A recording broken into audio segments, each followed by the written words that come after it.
Então tá. Bom, na nossa última conferência, então, vamos hoje falar um pouco sobre busca, que foi busca, ordenação, né? Que foi um dos últimos assuntos aí que nós tratamos.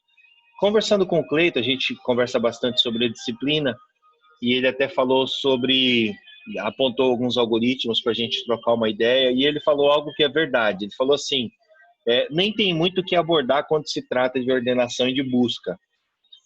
Não tem mesmo. Isso não porque o conteúdo é limitado, não é isso. A questão é que os algoritmos são muito estáveis, né? Todos eles de ordenação e de busca, eles são muito estáveis. O que é importante para nós aqui agora é apenas entender o funcionamento, a máquina em si, como que a gente organiza isso, né? Por isso que é interessante vocês terem uma noção bem legal sobre a modularização, ou seja, entender quando utilizar um procedimento, quando utilizar uma função, né? Entender a utilidade do registro, que é o que a gente vai também falar aqui agora. E aí apoiado em todas as outras estruturas que nós já aprendemos até agora, né? Eu sei que, como alunos, vocês veem muitas coisas ao mesmo tempo e isso, às vezes, nos impede de ver o todo, né? Mas o que é importante é entendermos que tudo aquilo que a gente vem construindo de conhecimento, ele acaba agora.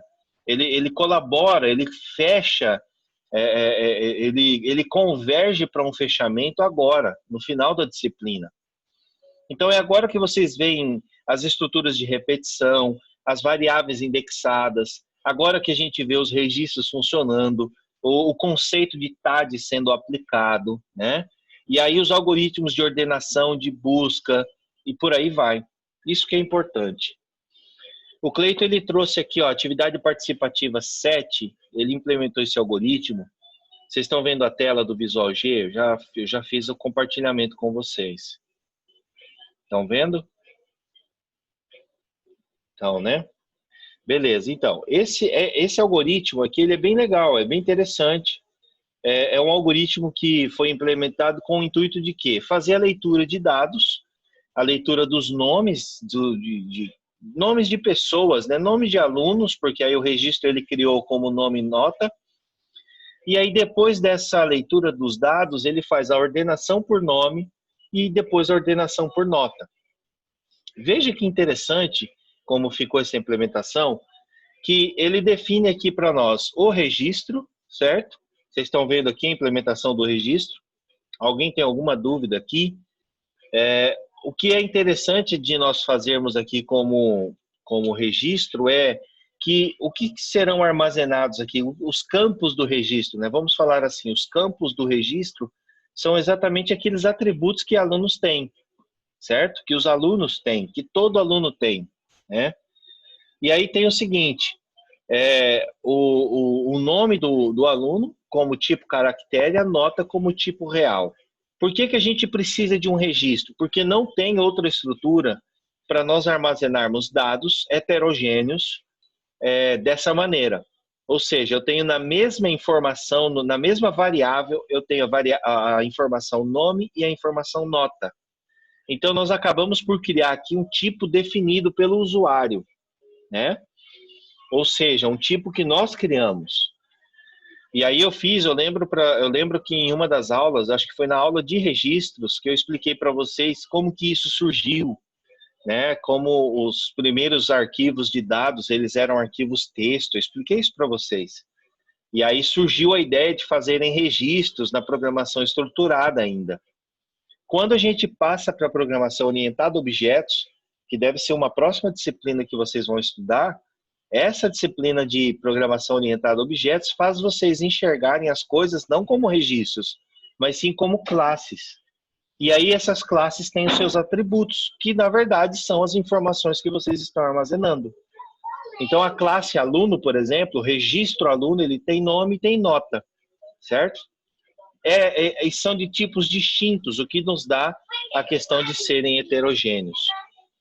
Isso é importante porque nos faz compreender que quando a gente utiliza posteriormente como ele declara aqui, ó, um vetor, que é uma variável indexada. Nós estudamos isso na segunda semana, se não me engano. Ele utiliza um vetor aqui de 1 até 20 de alunos. Isso fica claro, então, que nós estamos utilizando o registro como tipo de dado do vetor. Então, em cada uma das 20 lacunas, nós teremos uma variável do tipo vetor, que é do tipo aluno, que é subdividida em nome e nota. Ok? Uma coisa que é interessante a gente fazer é a separação do que é o algoritmo principal e do que são os algoritmos da modularização. O que são os módulos, certo? A partir do momento que a gente faz essa declaração aqui de algoritmo e dá o nome para ele, e aqui tem a declaração de tipo, o procedimento é um módulo, o procedimento tal é outro módulo, esse outro é outro módulo, são partes do programa, né? Partes do algoritmo como um todo. A partir da linha 85 até a 94, nós temos o algoritmo principal aqui, certo? Aí alguém vai questionar assim, professor, mas ele não tem nada senão chamadas aos outros módulos. Sim, é verdade. Vejam vocês que o algoritmo principal, ele na verdade só chama os módulos, né? Só que uma das vantagens que o módulo apresenta, e até nós comentamos isso em sala com vocês, foi justamente isso aqui, ó. Vejam que ele reutiliza a função imprime, o procedimento imprime. Vocês estão vendo? Essa reutilização, o reuso, ele é uma das marcas da modularização, certo? Volto a falar, já dando um gancho para vocês com a disciplina de orientação a objetos. O reuso é algo amplamente estudado. É uma das vamos dizer assim, cereja do bolo da orientação a objetos, é a reutilização, tá? Então, essa é a sacada, entender quando que se está utilizando um procedimento e quando se está utilizando uma função, ou seja, são módulos, né? Diferença entre procedimento e função. Procedimento, ele não retorna dado. Ele é invocado, ele executa aquilo que ele deve cumprir e ele termina e morre. A função, ela é diferente, ela exige retorno, certo? Aqui nesse algoritmo não tem nenhuma função, mas a função exige retorno, perfeito?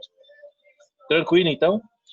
Então, nesse algoritmo aqui de inserção que o Clayton ele fez, ele disse que fez uma adaptação de um exemplo que nós temos na pasta de exemplos do Visual G. Tudo bem, realmente tem esse algoritmo de inserção, porque eu acho que a gente estava enfrentando um problema com uma implementação que eu trouxe. E aí, conversando com o Clayton, eu fiz essa mesma implementação em C# e quando a gente colocou profissional, funcionou. Mas o Visual G ele tem algum problema que não deu para entender o porquê que ele não funcionou com aquela implementação, né?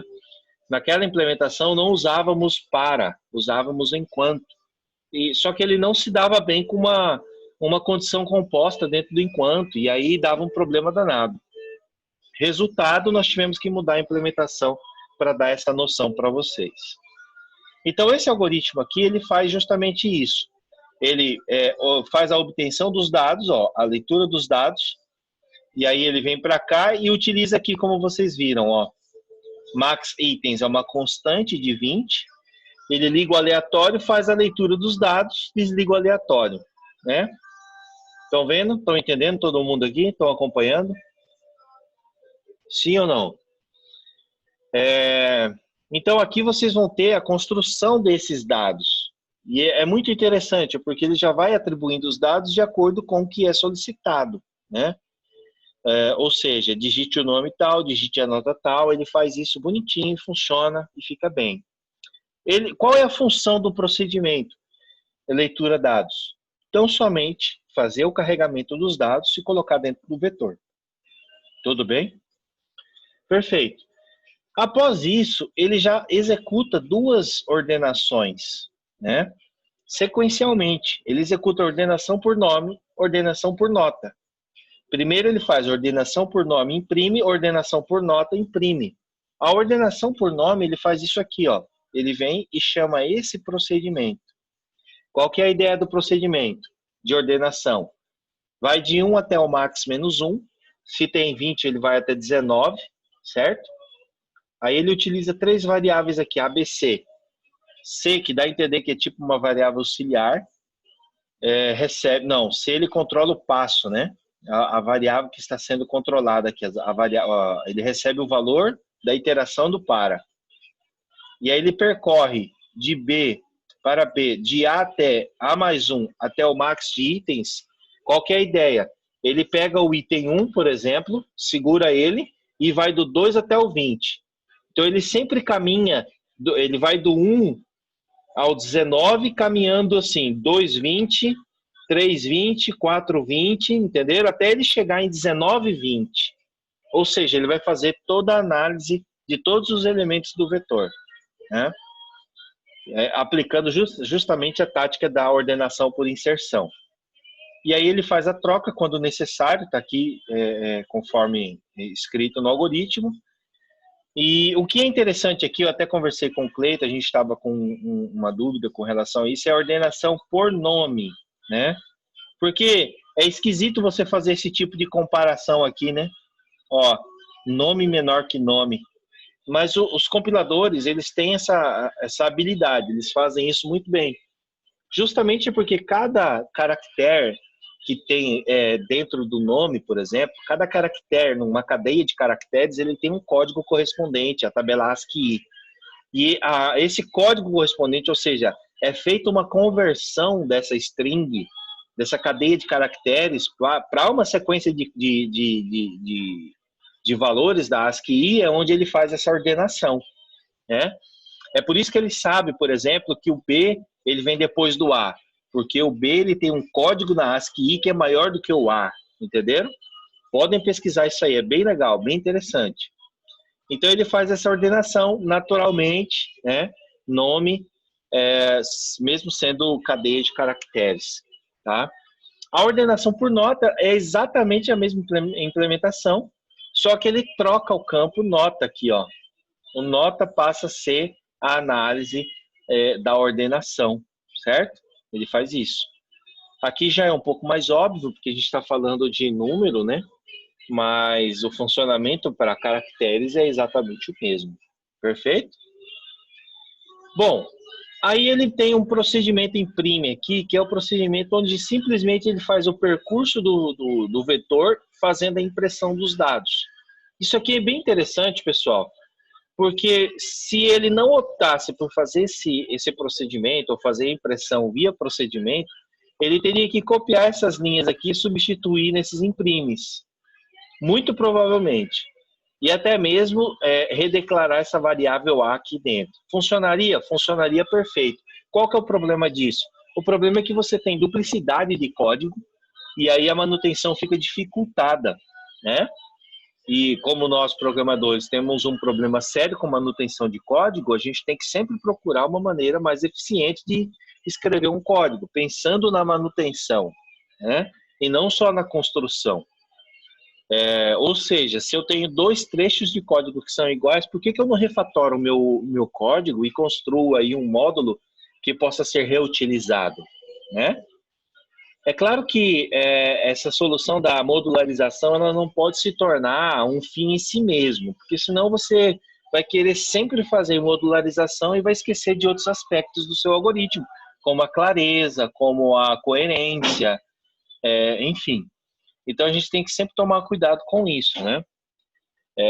Tendo aquela máxima da diferença de remédio e veneno, né? A dose. Então não pode ter demais também, mas sempre quando possível você faz a refatoração, tá? Creio que vocês estão entendendo o que eu estou dizendo aí.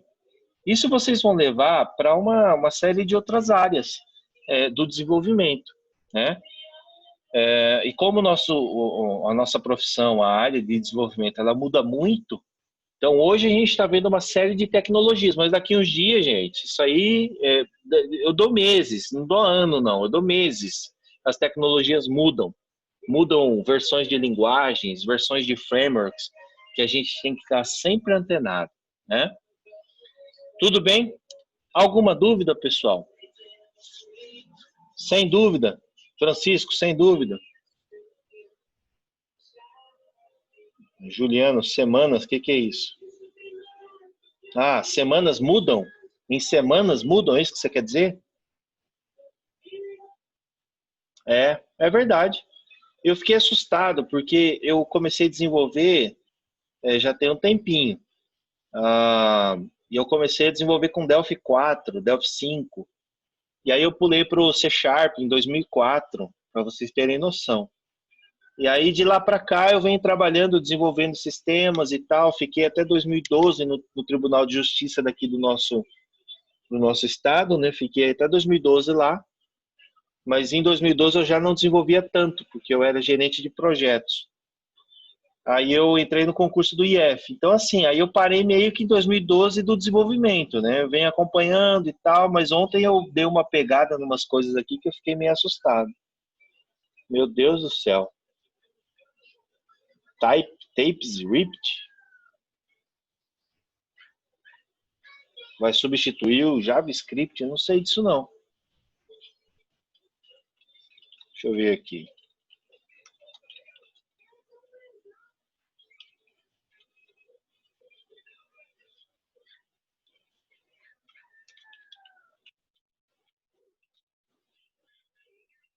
Você não quer dizer isso aí não, ó, TypeScript?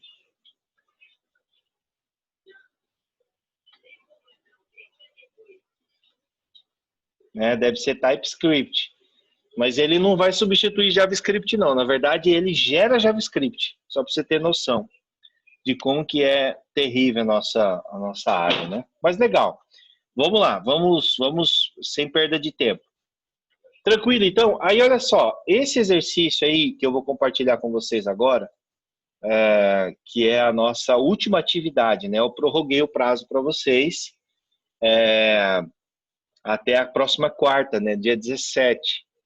Não percam esse prazo, pessoal. Façam esse exercício, vai ser bem interessante. E é atividade avaliativa, então tem que fazer, senão vai perder ponto, né?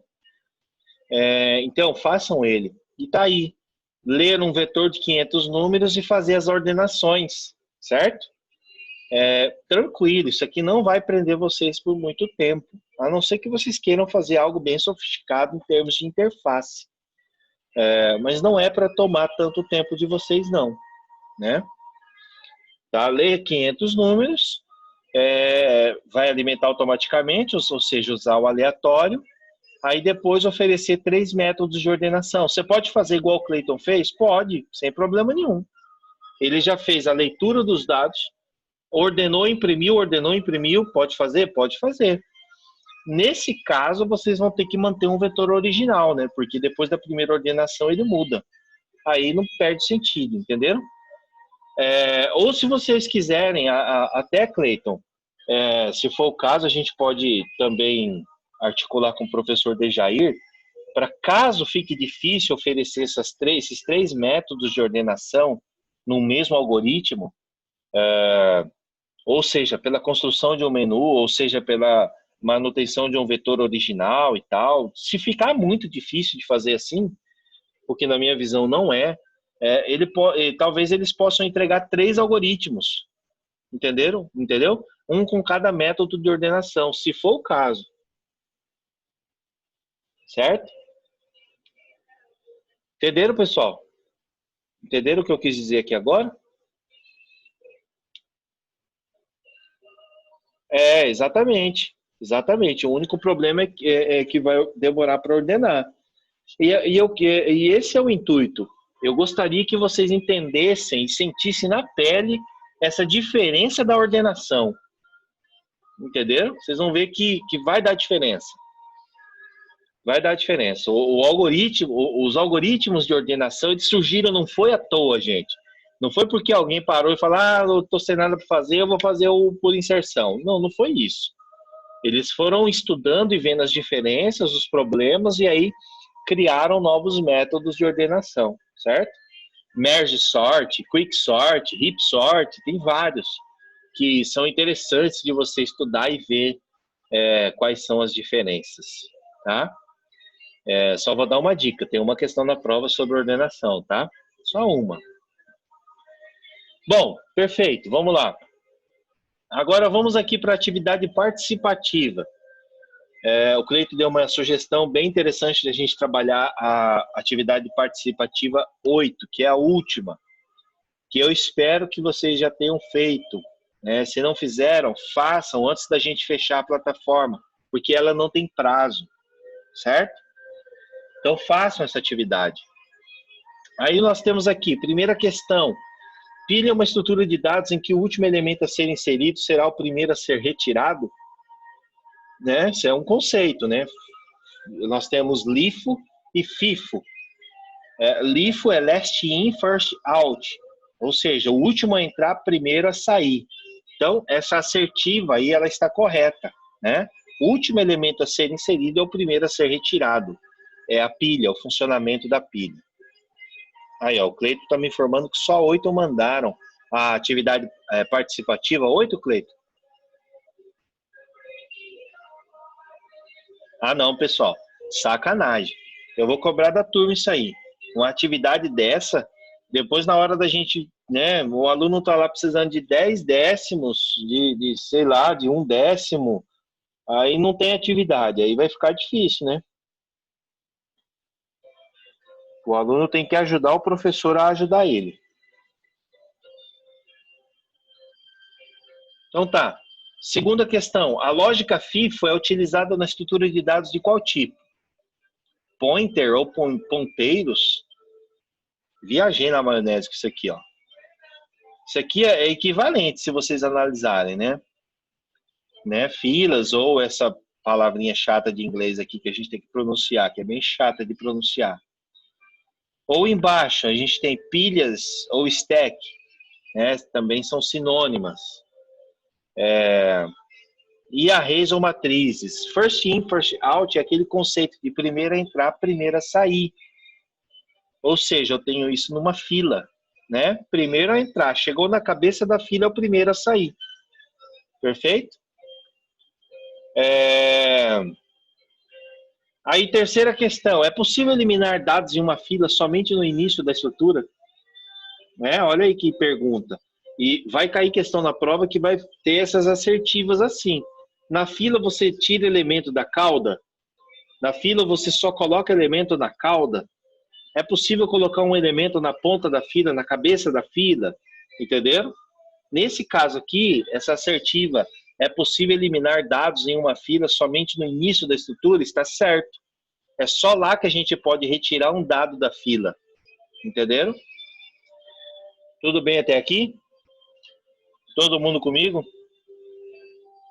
Questão 4, ela vai dizer o seguinte: considere uma estrutura de dados na forma de uma lista linear, uma lista, em que as operações referentes à inserção e remoção de elementos são realizadas na mesma extremidade dessa lista. O tipo específico dessa estrutura de dados e o nome usual da extremidade citadas são correta e respectivamente. Olha lá. Eu sempre vou falar de inserção e remoção em uma estrutura e o nome dessa extremidade é o quê? É pilha. E o nome da estrutura é pilha e o nome da extremidade é topo.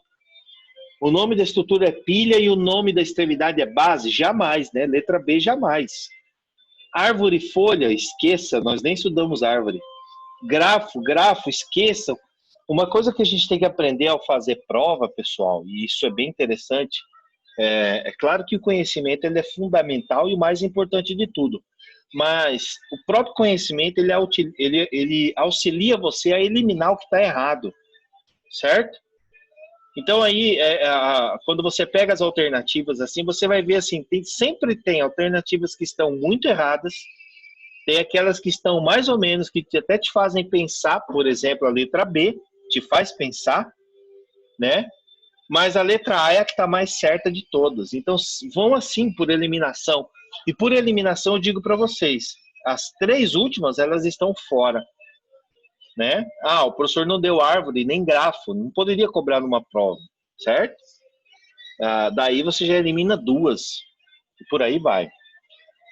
Questão 5. A melhor definição para a estrutura de dados chamado fila é, ou são, É uma estrutura de dados linear, que também pode ser linear e dinâmica, é composta por nós que apontam para o próximo elemento.